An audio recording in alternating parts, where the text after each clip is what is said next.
Thank you.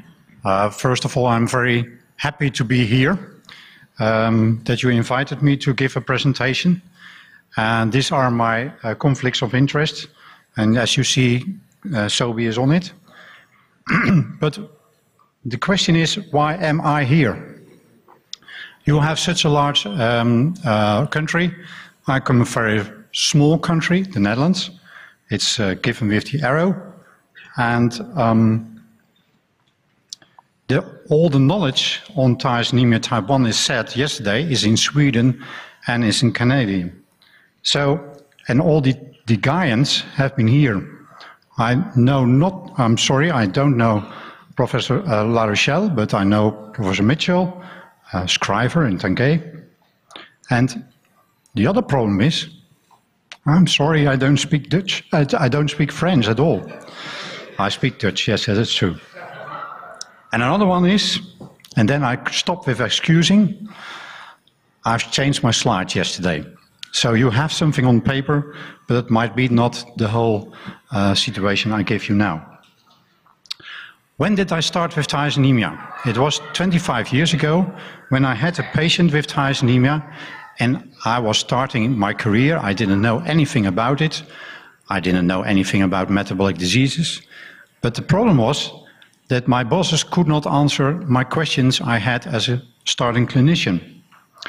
And we put our questions as follows. What are the main problems so far? 25 years ago. We had the figure of liver cancer, which was 37% in a paper of Weinberg. Should we perform liver transplantation in a patient who was on the ward? Should we do it in all patients? And when should we do it? And we asked that to some people you know. Dick Grant is a liverman of the United States, and he was a friend of one of my bosses. We asked it to Robert, and we also questioned it to Charles Schrijver. And he said, why don't you start a survey? Or we don't know the answer as well. So that was the start of an international survey we made, and it was about 3 different subforms of tyrosinemia. It's not the right word, subforms, but it's about the age of presentation. We differentiated between patients who started with their presentation before 2 months of age, between 2 and 6 months, and after 6 months. And what you see is the curve, that the first curve is going very fast down, and that are the patients who presented before 2 months of age, all with liver failure.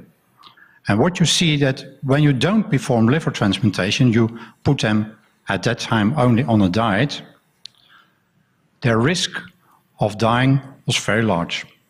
It was somewhat different, somewhat more positive, when the patients presented between 2 and 6 months. And the data were much more positive when the patient presented after 6 months of age. And the patients presenting after 6 months of age more or less never presented with liver failure. They presented with rickets, polyneuropathy, maybe cardiomyopathy, maybe hypoglycemia, all kinds of different presentations, but not liver failure.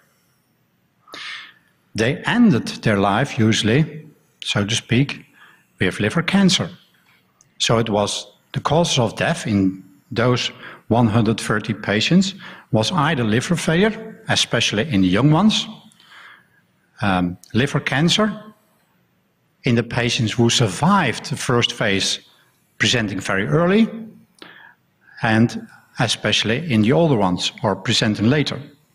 But there were also some people who had such a problem with polyneuropathy that they got paralyzed, and because of that went to the ventilator and after that died. So that was my start with tyrosinemia type 1. And I got very interested in the liver. And it has already been said that I have some publications on hepatocellular carcinoma, when does it arrive, or how can you predict that it is arriving, etc. But at that time of the international study, and we are speaking about 1990, it was not named by anyone that we had a problem with our brains. So that may be important in the presentation of Philippe. The question what really was on is, when do you need transplantation? In the patients presenting very early, patients presenting a little bit later, and the patient presenting really after 6 months. And the ultimate answer was, it really was indeed a question when to transplant rather than whether to transplant. Now, theoretically, we have solved the problem of tyrosinemia type 1 with NTBC. When you start early enough with NTBC and the diet, you can have a good outcome. This is what we know when you don't have NTBC, and when there's NTBC, the liver cancer and liver failure and some other problems go away. You may have some photobia, you may have some thrombocytopenia, you may have some tubular dysfunction, which may persist in a way, but it's not a major problem. And when you start early enough with NTBC, the risk of hepatocellular carcinoma has diminished very, very, very largely. It was said in 1998 by Professor Holm, Elizabeth Holm, and our colleagues, that knowing all the patients who were on NTBC, the risk of liver cancer was diminished when you started with NTBC before 2 years of life. That showed to be wrong. But after that, she corrected it to before 6 months of life. And she could be right. But later it was said, and I think that's right, when you start with NTBC before the age of 2 months, the risk of developing liver cancer is very much lower than starting afterwards. So, in a way, just use some herbicide. It's wrong for the plants, it's wrong for the rats, but it's good for humans. So what we know now is that apart from these all good things, it gives rise to some tyrosine increase. Is that a problem? Well, we do not know precisely, but we have the feeling that it might be a problem. So NTBC gives an increased tyrosine, and we know some patients with tyrosinemia type 2. And the problem is between the tyrosine and the pyrohydroxyphenyl pyruphate. So patients with tyrosinemia type 2 have problems of mental retardation, they have eye problems, and they have skin problems. But the problem is that there are not that many patients with tyrosinemia type 2. We know another disease, it has been mentioned yesterday because of the screening, PQ, phénylcétonurie, which also has an increased mental retardation risk. In PQ and tyrosinemia type 2, there's a large risk of mental retardation. So the question again, what does tyrosine increase? Does that have an influence on the brain? What do we know of it? I think it was 2008 grant that you presented at the Scientific Advisory Board, about 50 patients of your area, that the IQ was normal. Normal. Okay, but the mean IQ in that data set was 95. And normal is not 95. It is within normal limits, for the normal limit is from 80, IQ 80 to 110 or something like it. So it's within the normal limits, so it's normal. But when you compare it with a normal control population, the control population is usually 100 or 105 or 110, and then 95 is something below. Not that much, but below. There was a very good paper of Paris, not giving IQ, but reporting the school problems. There's the paper of the late in Brussels, in Belgium, showing in some very small number of patients that IQ was not normal. There's suboptimal outcome on motor skills and speech in some presentation of the, I think the German group of Düsseldorf, and also in the Polish group some attentional problems. And attention means that you can focus on something, keep your focus on something. And then there was a paper from the Netherlands early last year showing that there is also some degrees of the IQ. Now we get troubled. Now we get anxious. What is really going into the brain? So we know that NTBC in tyrosinemia type 1 might be related to mental retardation. But at the same time I'm saying this, I do know that it might not be true. For actually, we do not know what was before the NTBC.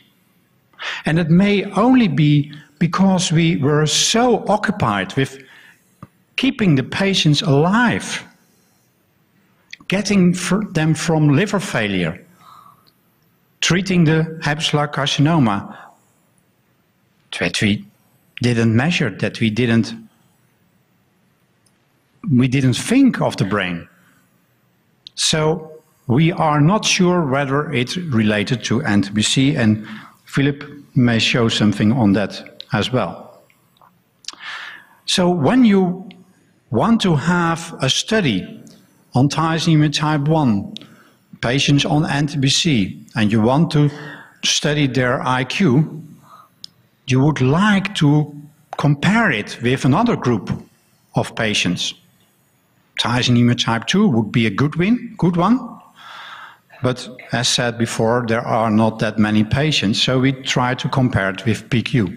And I will show you some results after some slides comparing tyrosinemia type 1 treated with NTBC and controls, and with PQ as well. What do we know about PQ?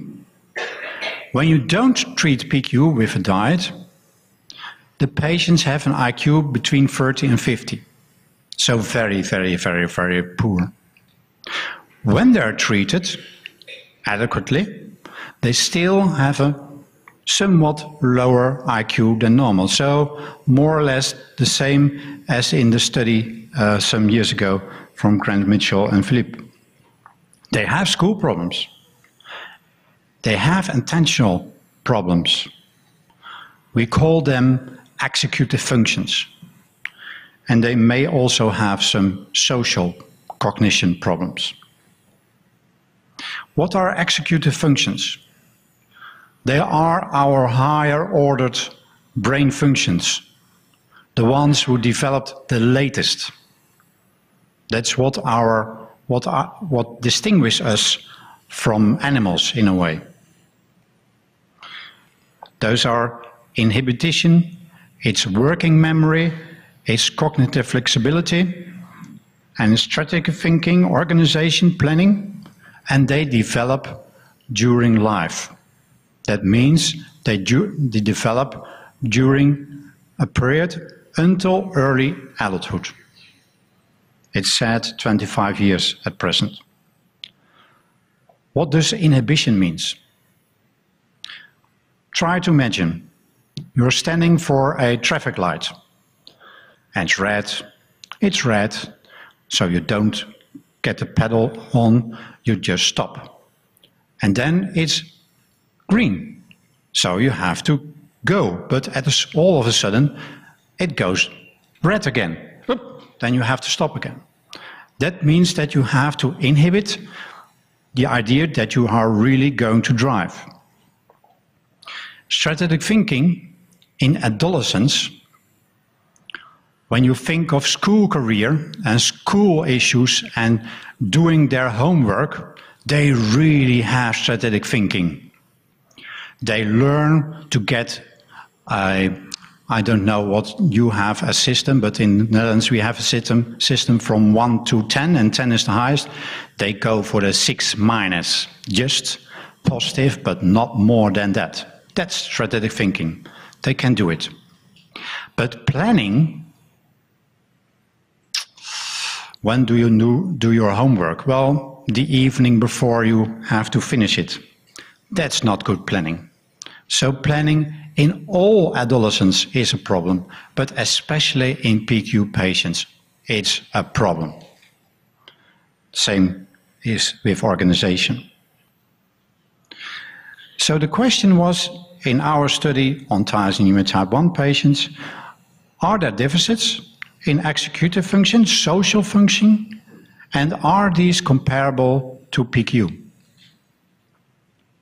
We did it with the so-called COBISO study. It's not of an issue for you, it's only for the real ones on behavior and intellectual studies. We did it with a battery, it's called the AND, and we did it with questionnaires. And we looked for metabolic control.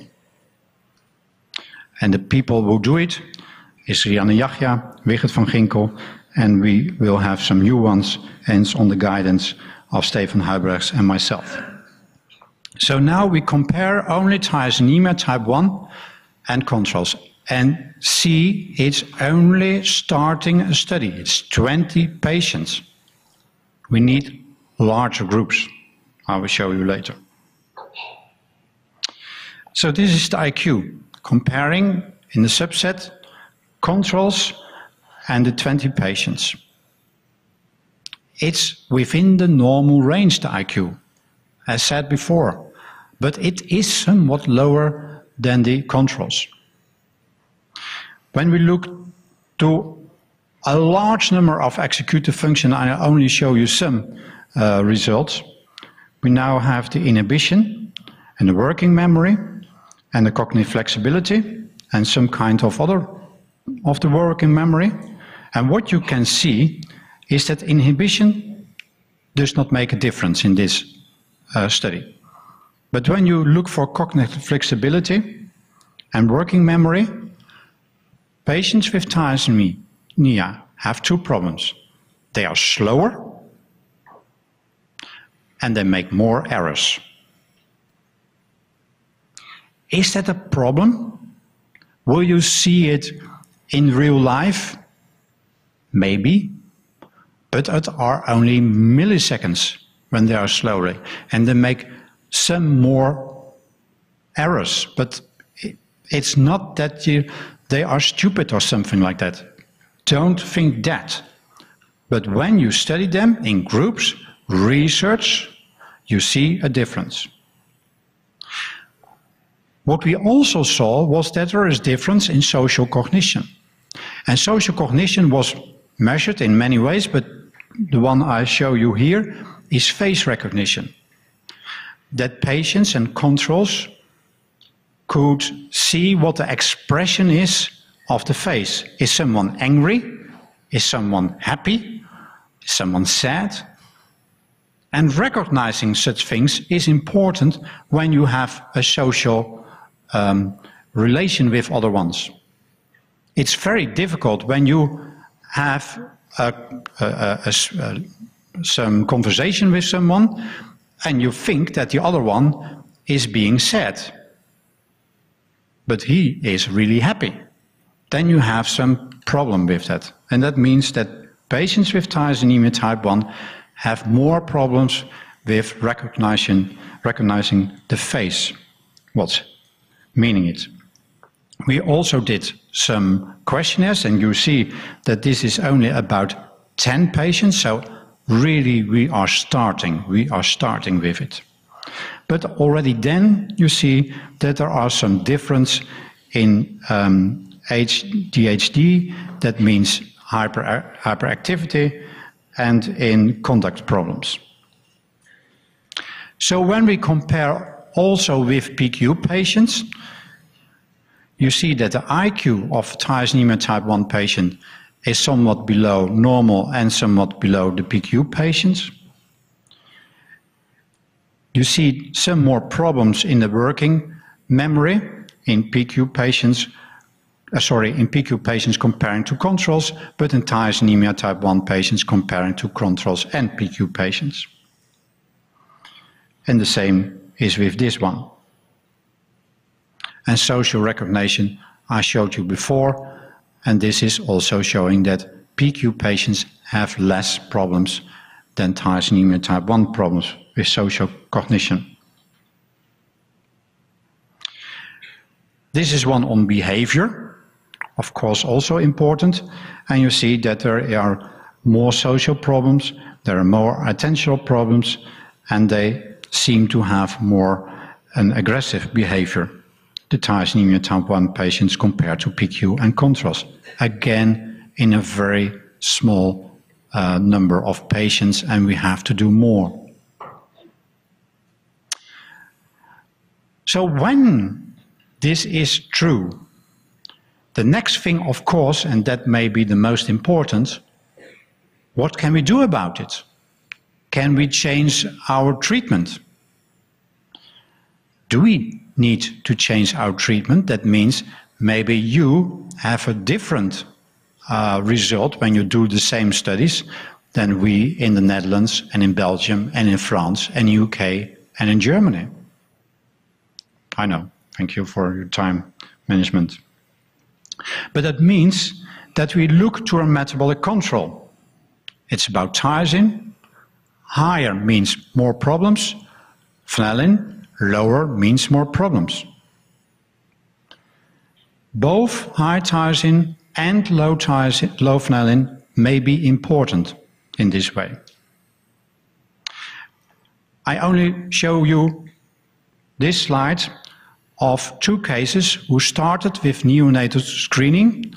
So they were detected at day 7, they came in our hospital and they were treated.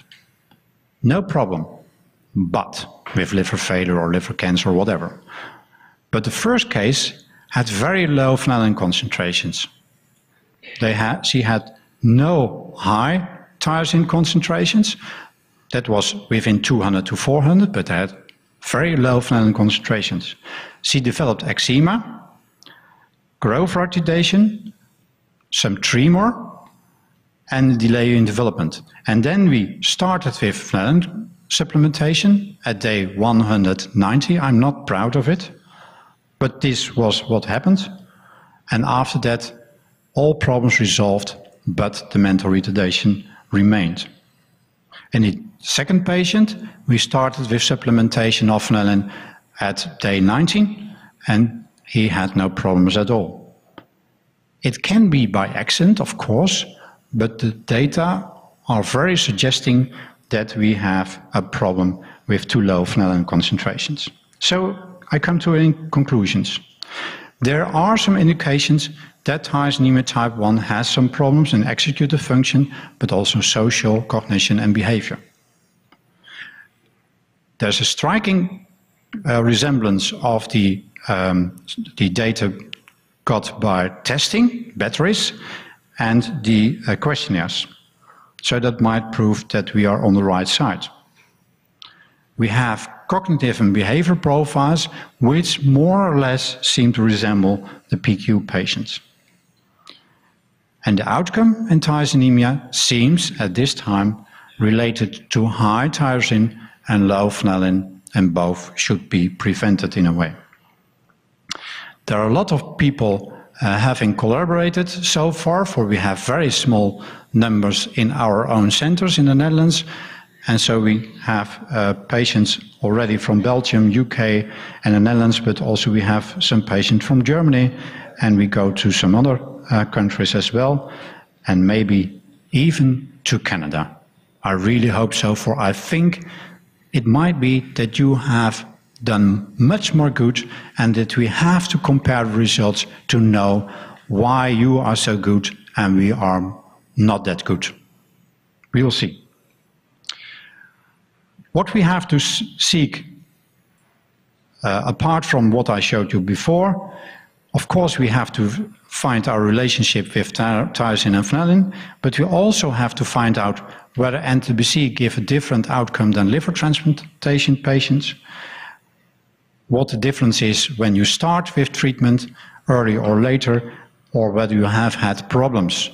When you have had a liver failure problem for some time, the outcome could be less good only on that situation.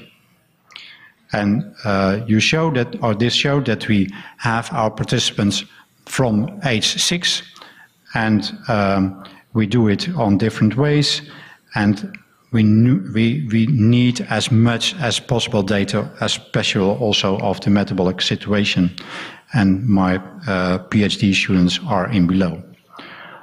I thank you for your attention. This is my whole group, and it's only from a very small center in the northern part of the Netherlands. I thank you for your attention.